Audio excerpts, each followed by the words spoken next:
I think everyone can kind of relate to this cartoon here. It has the professor in the front of the classroom, and he's kind of talking on, and all of the students are sitting there listening, but you might not be listening. You might be thinking about what you're going to do that night or what you're doing that weekend. You start to kind of tune out after a while. So I think as a teacher or as a future teacher, you want to think about, do you want your classroom to look like this? Or do you want students to be engaged and be able to see their learning and know that they're actually getting something out of it? And hopefully this won't go to the thing. Okay. So when I started my job in Schaumburg School District, they have a whole week-long orientation for new teachers. So you go and they just tell you all about their different programs that they use, the different resources they have, and they just start handing you book after book after book and binder. I went home with like a stack this big of just stuff. But one of the books I got was the Total Participation Techniques book, and everyone kept talking about how great all of these techniques were and how it was such a great resource. So I actually looked at it right away, and I read it in about an hour. It was such a good book. It has great strategies for any grade level, and there's stuff that you can do pretty much the next day in your classroom. And the one reason I really liked this as well is that it talks a lot about higher order thinking. So you're getting all of your students engaged, but it's not just getting them participating, it's getting them participating and engaged in high level thinking. So they talk about this like 4-quadrant system. So in quadrant 1, you have low cognition, low participation. So I'm standing, kind of like what I'm doing right now. I'm standing in front of you, talking, or I'm doing a read aloud. You guys are listening, but you might be tuning me out. I can't see that you're participating, and I'm not really doing any deep thinking. Level 2 then is when we have low cognition, but high participation. So now I'm asking questions, maybe like yes or no questions, and you guys are showing me your answer with your thumb. So yes, thumbs up, no, thumbs down. I can see everybody's participating, but it's a really simple question, yes or no. It's not a lot of deep thinking. So then you get into quadrant 3. This is where you have high cognition, but low participation. So now I'm asking higher level questions, but I'm just asking maybe you and you. And then you guys are answering, I can see that they got it, but I can't see that my whole class got it. So that's where we get to quadrant 4, which is where we have high cognition and high participation. So now I'm asking higher level questions, but I'm asking everybody, and I can see all of my students are getting it. So all of the techniques that they share in this book can help you get to that. Okay, so we talk a lot in Schaumburg about Webb's depth of knowledge levels. I don't know if you guys still do Bloom's taxonomy. I'm looking at you. So they, it's kind of similar, but a little bit different.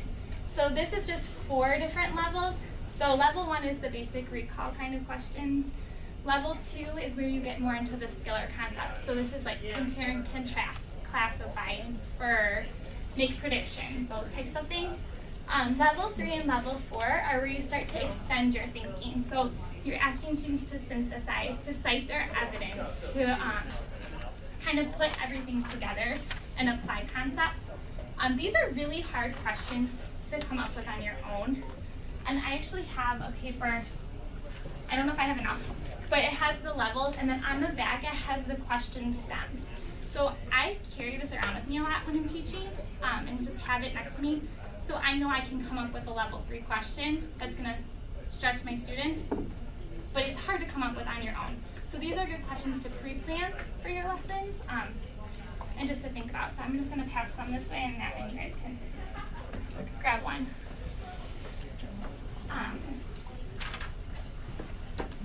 Okay, so creating an engaging classroom is really where the teacher is doing less talking and students are doing more talking. So you're giving your students a chance to really shine, or to really show their knowledge and what they have. And then you as a teacher are there just kind of monitoring the progress and seeing what they're doing. Your students' ideas are valued, and they're in a safe environment. If they don't feel comfortable, they're not really going to want to participate fully. So in the book, they talk about 3 different types of total participation techniques. I'm just going to talk about some of my favorites. One type is on the spot, and these are great because you don't have to have them pre-planned. I can be looking at my students and realize, okay, they're not getting this. I need to do something to re-engage them. So you can do one of these things or something different. So So Chalkboard Splash is basically what you guys did at the beginning. You ask your students to write down an answer, stick it to the board, and then you can follow this up with like what were some of the things that were the same about our answers? What were some things that were different? What are some surprises that you have? You can also just have students write directly on the paper, or like probably what you guys did here on the side. Quick write and quick draw would be where I am asking a question and then students are just going to write for a minute or 2 minutes to answer that question. Or you can have them draw a picture. And this is a great one because they really have to synthesize their information. If you ask them, if you're talking about like being vulnerable or something of that nature, and then you ask them to draw a picture of it, that's a hard thing to draw a picture of because it's an abstract concept. So they really have to make connections to an example or something that they know. I use this one all the time with my first graders. So thumbs up when ready, or processing cards. So the processing cards would be a tent folded, and one side says still thinking, and the other side says ready to learn. So after you ask a question, students could have the still thinking part up, and then once they're ready to share, they would, it says ready to share, not ready to learn. Once they're ready, they would flip that over to the ready to share side. You can also do this with thumbs up when ready. So you ask the question, and then students would put their thumb up when they're ready. So for example, with my math kids, I co-teach first grade math, and so I have probably like 17 or 18 kids, and they'll be sitting on the carpet, and I'll ask them a question. So like we were doing comparing numbers the other day. So it's like 12 plus 2 is greater than 13. Is this true? And then students have to think about it and be able to defend their thinking. Once they have their thinking, they would put their thumb up when they're ready, but I have them put their thumb up in front of their chest. Because what happens when you raise your hand? All of a sudden people are like, oh, he knows the answer, I'm gonna tune out now. So this is a great strategy because it's close to them. If you're sitting on the carpet with little kids, and I'm sitting here holding my thumb up there, you can't necessarily see that the person's ready or not ready. And my students know that I'm not gonna call on anybody until they're all ready. So they put their thumb up when they're ready to share. And then I will also notice, okay, I see like 5 of my kids have it, but there's still 12 that don't have it. So now I'm gonna extend this further and I'm gonna tell those 5 kids, okay, think of another strategy. So you explained this problem one way, now think of another way to explain it. Once you have another way to explain it, you can put up another finger. So just kind of extend their thinking so now they're ready to share, but I'm not just gonna let them sit there. I'm gonna have everyone still thinking. So it's a good way to easily see if they get it or not. Okay, hold-ups are basically what they sound like. So you're gonna hold up your answer. So you can do number cards, which they would just hold up the different numbers for their answers. There's true, not true cards. So they would have true on one side, not true on the other side. And then you could follow this up with having them defend their answer. Because if we think back to those quadrants we talked about at the beginning, if you're just holding up true or not true, you're not really getting the high level thinking. So you always want them to defend your answer. And then multiple choice is basically what it sounds like. You have A, B, or C. The 3 choices, and then they have to pick which choice. And then there's other ones where it would just be more open-ended. And you could just use a whiteboard and have them write their answer on a whiteboard. So I have an example of one with the 3 branches of government. Okay, so you guys can just do it at a table because obviously you don't have enough for everybody. So we're going to pretend we just did a lesson about the 3 branches of government. So you have L for legislative, E for executive, and J for judicial. So I'm going to ask you some questions and just hold up your answer. Hold up the card that's the answer. Okay, so which branch of government has our court system? Wait, do we hold it like down here? No, you can tell. Which branch of government has the president? Alright, which branch of government has Congress? Alright, which branch of government is the most important for maintaining checks and balances in our government system?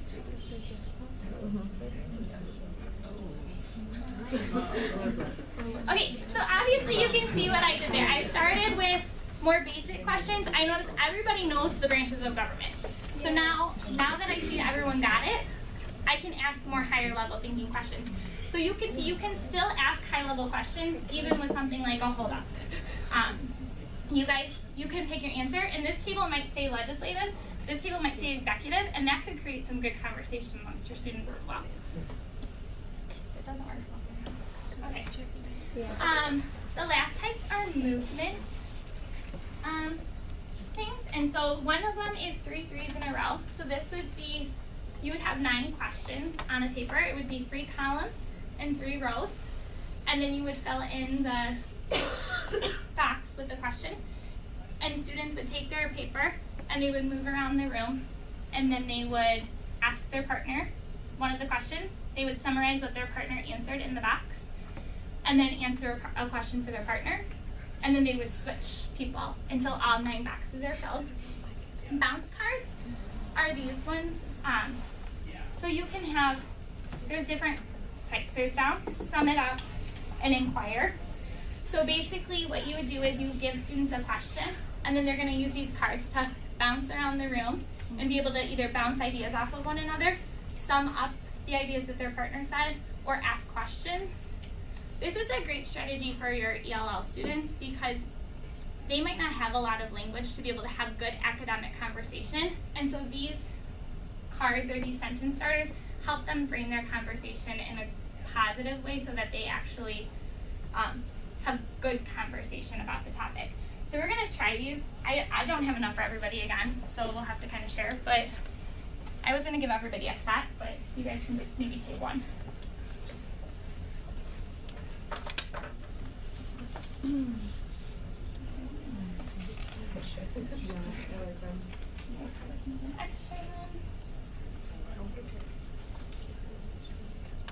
Okay. Okay, so I want you guys to think about formative assessment. So what is formative assessment? Because I think some of you maybe are newer to education, maybe you don't know that. Anybody? Do you know? Yes. So formative assessment is like a low pressure assessment that is more intended to like see where students are and what sort of support they need rather than like a final judgment on what they know. Exactly. So formative assessment, I like to think of it as it helps you form your instruction. You're going to use the information that you get from those little assessments to be able to help your kids and know what you need to teach, what you need to reteach, etc. So I want you guys to think about how can you use any of these techniques that I already talked about as formative assessment to enhance teaching and learning in the classroom. So use the bounce cards that you have at your table to kind of have a conversation about that topic. For what time do you start, do you know? 10:20. Okay. Yeah, so go ahead for about like 3 or 4 minutes, talk about that with your group. Hey, we're going to come back all together. Does anybody want to share what you guys talked about at your table? Sure. Okay. We were kind of just briefly talking about how if you passed out a card to every student so that everyone, was one role or one job, I guess. For the inquirer, it's really reinforcing, those kids that don't want to ask the questions, that feel like if I ask the question, maybe someone will think something different or whatever. But actually having them be that role of the inquirer, that they have to ask those questions, and if they do have questions, that it kind of it's like their job to have that discussion, so it kind of reinforces and opens that door for them. That works.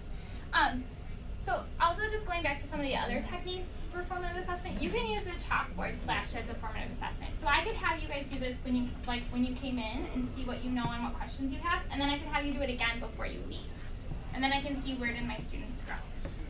Going back to the example of the hold-ups, I could visually see, okay, who has it and who doesn't. If I notice that you guys didn't know the branches of government, then that's a clue in my mind. I need to go back and reteach those things. So these are great strategies because you can really see what your students are getting and what they're not. And you can see every student. They talk a lot about the ripple effect. So if I'm posing a question, I'm posing it to every single student in my classroom. They're all answering, whether they're doing the quick write, if they're doing just thinking in their head, if they were doing a hold-up. Everybody's answering that question, and then we can ripple that out to share with a partner and to share with the whole group. Okay, and then I talked a little bit at the beginning about how you have to have a supportive classroom environment in order for these strategies to work. So just some things that we do in my building, we do a lot of quantum learning, which is another really just huge thing that you could probably spend weeks on. There's so much to it, but these are just a couple little things that you can do. So the positive messages displayed, if you walk into my building, I work in a very low income building. I would say about 85% of my students are on free or reduced lunch. So we do a lot of positive messages, lots of reinforcement to students that you're capable, you're going to be successful. So every classroom in our building has positive messages displayed. When you walk in the door, it'll say, "My day got better when you walked in. Why are we here to learn? You know, you can succeed." It seems a little cheesy, but I really think it does. Our students know that they're going to be successful and that we have high expectations for them. And then power whooshes, this is a really funny one, but kids love it, and it's another really good engagement strategy as well. So going back to my comparing numbers example earlier, if I put a problem up on the board, I'll say like 14 minus 1 is it greater than, less than, or equal to? And so I have my little first graders on the carpet, and they'll show me with their hands greater than, less than, or equal to.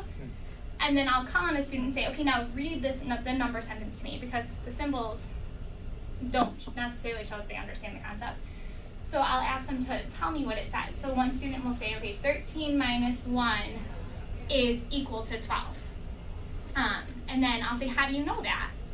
Well, because 13 minus 1, I took away 1. I did 13 and I used the number line. I took away 1. So I know that that's 12. And 12 is the same as 12. They both have 2 1s and they both have 1 10. So then we'll look at the students and say, okay, let's give them a round of applause. So every student in the class will turn and look at that student, and they do a round of applause. Or they'll do clap, clap, whoosh, which seems absolutely ridiculous, but they love it. They also really like fantastic. So if you guys know like the fantastic cleaner, they'll go ch, ch, ch, fantastic. They give snaps. They'll just turn and look at them and say like genius or great job. But it's another really good engagement strategy, because what it does is it stops your instruction. Every student is now engaged in doing this clapping, and if they were starting to disengage, they get back from the clapping, and then you pull them back into your lesson. So you can kind of go back and forth doing those the whole time. And then we do Kids at Hope at my building, which is a big philosophy. Again, you could spend days on this, but just some things that we do that I think you can do in your classroom. Our students cheer before they enter the building, so you can hear them pretty far away. They'll chant, "We are and thoughts we believe we can achieve." And they say that 3 or 4 times before they even come into the building. And then once they're in the building, after they do the Pledge of Allegiance, they say the Kids at Hope pledge. So that's, I am a kid at hope, I'm talented, smart, and capable of success. I have dreams for my future, and I will rise to meet those goals and dreams, and I will climb to reach those goals and dreams every day. All children are capable of success, no exceptions. So they say that every single morning. And then we also give ACEs, which are based on the philosophy that there are 4 ACEs, or 4 like imperative things every student needs to be successful. So they need to have an anchor or parent, another caring adult, high expectations, and the opportunity to succeed. So we just have little pieces of paper, and they have the 4 different ACEs on there. And if I notice a student is kind of having a rough day, I can circle the ACE of clubs and give them an ACE to show that I'm a caring adult in their life. Or if they meet high expectations, I can give them an ACE of spades. Or if they are successful, like you give a test and they got 100%, you can give them an ACE of diamonds because they were successful.